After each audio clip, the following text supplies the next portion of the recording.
happen. Of our friends, the Snowbirds, what could we possibly do to make your trip here in the wintertime more enjoyable? Because that's what it's all about here in Tampa Bay. We live 12 months out of the year to make the 6 months that you come here just peachy keen. There's one line open. I do have a heavy heart, as I pointed out. One line open is coming up at 4 o'clock, closing Chicago Board of Trade grain prices at 4:30. Normally we would have Swap Shop on Wednesday at 4:30, but not today. No, on Wednesday from now on, instead of Swap Shop, and I do apologize because I know that earlier in the day I said Swap Shop would be on, but from now on, every Wednesday at 4:30, we'll have people call up and say where they are from. That's going to just sweep the competition. I tell you, wait till the ratings come in on that one. Let's go back to the phones. Dorothy in Valrico. Hi, Dorothy. You're on the air, WFLA. Hello, Bob. Hello, Dorothy. Your heart is not nearly as heavy as mine. Oh, no. What's the problem, Dorothy? Such a failure. I've failed in all my duties as a snowbird. Whoa. How's that? I don't have a trailer. I don't even have an RV. Oh, my God. And I don't drive during peak hours because it scares the hell out of me. Well, do you get your mail delivered at home or to a grocery store? Oh, it's delivered at home. But I tell you, there are so many things. I've never been in anybody's grove, and I never picked anybody's oranges or anything else. And I don't like to fish or hunt, and I don't litter. And gee whiz, I just don't fit in as a snowbird. Well, it doesn't sound like you do, Dorothy. But it does sound like you're headed in the right direction, though. And, you know, the first step to correcting a problem is identifying the problem. Well, you know what's even worse? When I go out to eat, I leave 15%. God, you don't even sound like a Florida native now. Oh, no. I can't even pass for a Floridian because I don't drive a pickup truck. And I don't have a bottle of beer with me. And I don't have a gun that's concealed or not concealed. Well, wait a second. How about a bottle of elderberry wine in your purse? No. Not even that. I can't do that either. I've only even been born once. Dorothy, there's but one word for you.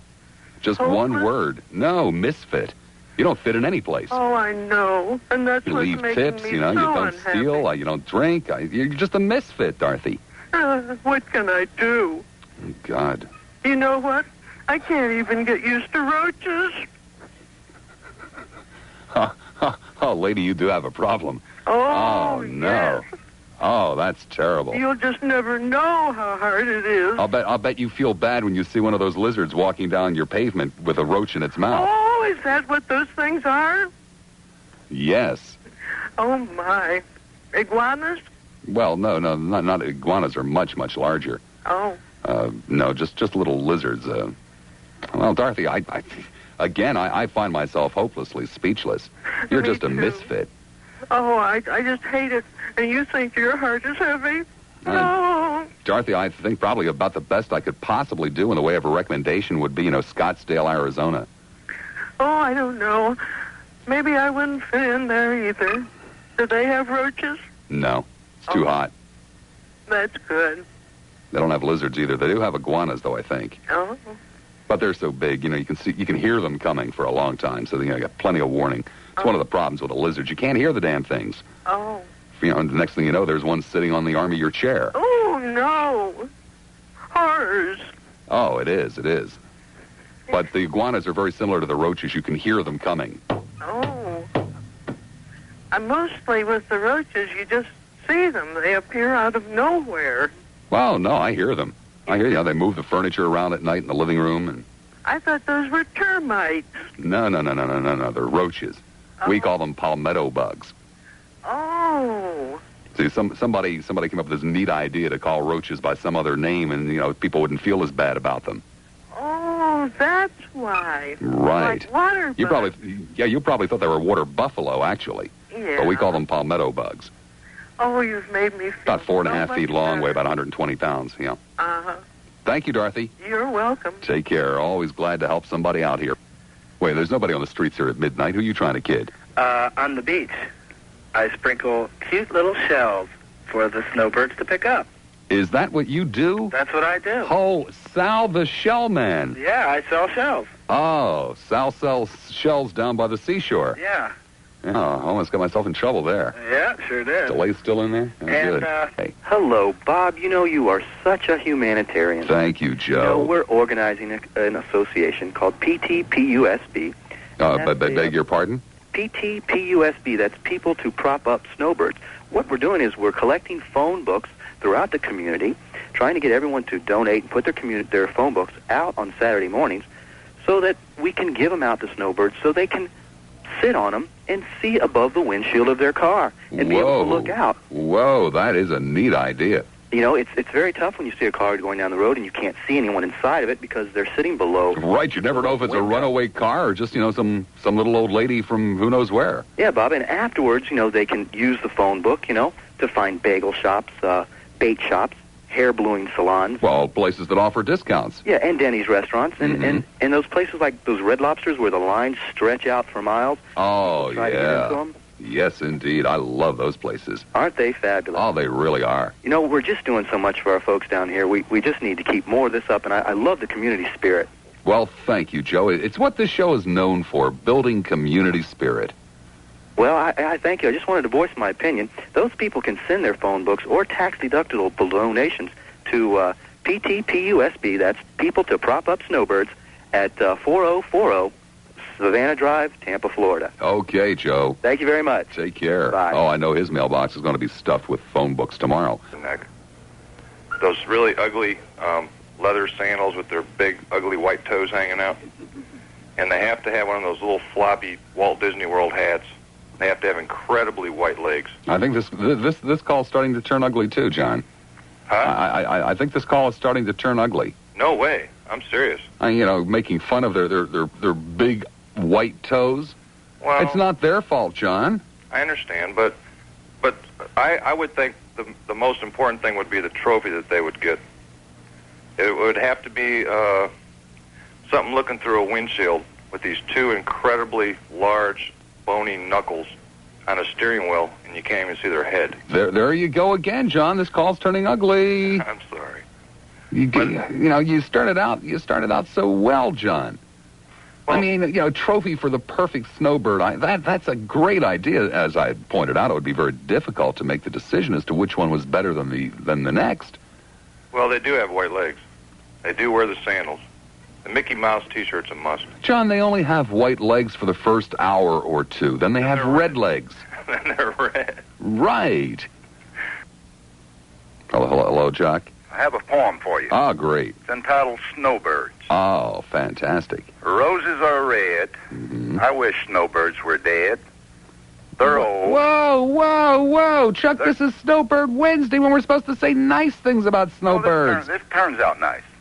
Okay. They're old, but very bold. They come to our state to take away from me and my mate. They think everything should be free and want us to agree. They pay nothing to fish. Sometimes they will, I wish. They leave no tip. Sometimes I wish they would flip. I only say I wish they would pay. That's all I have. Chuck, you just don't have much of a future as a poet. Zephyr Hills, I'll send you an application for this club. Oh, no, you don't. I'm not going to go any place where I got to take my clothes off, Bill. I just passed that place. Oh, I tell you people up there in Land O'Lakes, you just have no shame at all. Try to trick snowbirds up there and then jump out from behind the bushes with your with all your naughty parts exposed and everything. Right. Yeah, right. Adopt a snowbird. But Webb, welcome to Snowbird Wednesday. Oh, it's great. Are you going to continue this on your program? Well, not really. I think we're going to focus. Man, Oh, I know. Looking at the phone lines, it's all lit up, and I've enjoyed listening to it. It's been exciting. Yes, it has. I won, by the way, 2 races at the Kmart today. I bet on 2 winners. Okay. One from Wisconsin and one from New Hampshire. Oh, those Wisconsin... I tell you, they eat so much cheese. Those people got good legs. Canadians came in 4th both races. Okay. All right. Well, they're just not used to the warmth. Their muscles are still tight. I tell you what, we're going to be talking about the possible resurrection of George Bush. We're going to be taking a look at what happened in New Hampshire last night. Oh, my God. You're doing another sex show on erections? Another sex show on resurrections. Oh, resurrection. I'd suggest erections. You'll do better with this audience. See you at 4. Marlo. The abduction of the Marine Lieutenant Colonel. Okay, you in favor of it, Harlow, or against it? I'm not in favor. Oh, I'm okay. wondering when is it going to stop? He's the 9th American victim kidnapped. The 2 Swedish gentlemen that were kidnapped from the relief agency for the UN. Okay, Harlow's question is, when is it going to stop? Let us go to the talk show host's manual. Right. Okay. I know you can't give me the answer. There's no answer that can be given. Kid goats, kidding, kidnapping, political kidnapping, kidnapping for economic gain. I guess this is a political kidnapping. That's on page 1053. Okay, 1,079, 1,135, 1,083, 1,061. Getting real. Here it is. 1,053. Kidnapping political. If caller asks, when will it ever stop? Respond, gee, that's a good question. When it stops, it'll stop, which should be the answer, I presume. No, but the thing is this. He was all alone. Now, it seems strange that there was no one guarding that he was not with anybody else in the car. There was a car in front of him, and how did they know he was going to be in the car? I mean, there must have been a setup. I would think so, Harlow. That's very good deductive thinking. It's a gripe, and I thought maybe I'd feel better if I got off my chest. Last Thursday night, my daughter and I made the fatal mistake of taking 4 grandkids to the Gasparilla Night Parade. Uh-huh. Fatal mistake. Right. We went about 2 hours early so that we could get a good spot for the kids there to see the parade. They were sick and couldn't see the day parade. It was cold, and we had second thoughts about it, but we stuck it out for the kids. Finally, it started coming down, and the crowd started gathering, and after about 15, 20 minutes into the parade, this woman, well-dressed, seemed to be your normal, average person there, had about a 14-year-old son with her, and eventually, about 5 minutes, moved in front of our 3 little youngest kids who were sitting in a wagon so that they wouldn't be standing in front of other people and then so forth. After a few minutes, we asked her if she would please move over a little so the kids could see the floats and so forth. Mm-hmm. She said a few not so nice words and stood there, and her husband asked her to step out of the way, and she said a few other not so nice things to him. And then I, being a good grandma, I spoke up there and I said, please move over. We've been here 2.5 hours. The kids want to see the parade. And she said, you shut up and sit down. There's no reserve sign here. Well, my temper sort of snapped because the kids were being real good. They weren't bothering anybody. We would have moved, but there was nowhere to move to. And along comes a Tampa policeman, and I said, would you please ask these people to just move down away from in front of the kids? Mm-hmm. And he had a few choice things to say, such as, there's a lot of people here to control, lady, and personally, I don't give a damn where she stands. And my daughter then, 35 years old, spoke up and said, that's not quite right. And he said, and she said, if this woman doesn't move from in front of my kids, I'll take it in my own hands. He said, go ahead, lady, and I'll take you both in. And we were standing there, with our mouths hanging open. We didn't know what to do because this woman was getting really ugly then. Some other people behind her were complaining. And thank goodness. Now, that's my knocking the Tampa Police Department. But up comes a fabulous highway patrolman who said to her, step up on the sidewalk or you're going in. Mm-hmm. And some other people there had a few things to say to going to arrest her for standing in the street. Mm-hmm. I'm taking more than my time. No, that's okay. No problem, Pam. Okay, your opinion. Were we wrong? Were you wrong? No, you weren't wrong to ask her to move. You weren't wrong to ask the police to ask her to move. But, threatening her with violence, I thought a tad excessive. We didn't threaten her. The hell, it was only a parade. She threatened us. Oh. Okay. See, she said, sit down and shut up. Mm-hmm. But for the policeman to say, personally, I don't give a damn where she stands.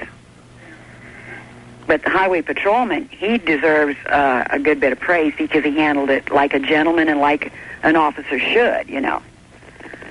Well, that'll teach you to go to the Gasparilla Night Parade. You know, you're right. I always am, Pam. Thank you very much. Presidential election and the people here in the caucus and New Hampshire. Lassiter will die. Huh? I didn't hear what you said. I didn't say anything. Good. Dukakis will never get elected. Mm-hmm. He'll never get elected. Dies today. Yeah, he'll never get elected. Audience out there, I would just like to say to you, you are the lowest, disgusting, low-down rat that I've ever heard of. You call yourselves Christians, Bible readers, fundamentalists. You are grandmothers. You are brothers, fathers, mothers. Okay, that's a tragedy. That one got hung up on, too. Darn, it was just really getting interesting. I thoroughly enjoy your show. And, one other thing, and I haven't caught it too much today, but I just love your Tony the Tiger imitation, and I'm sure you know what that is. No, I don't. When you say hello, and they say, Bob, how you doing? You say, great. Oh, yes, okay. Thank you, Warren. Thank you, Bob. Take care. Oh, Bob? Yeah. This is Patrick Boner. Mm-hmm. I've been coming down here for 20 years now. And, Great.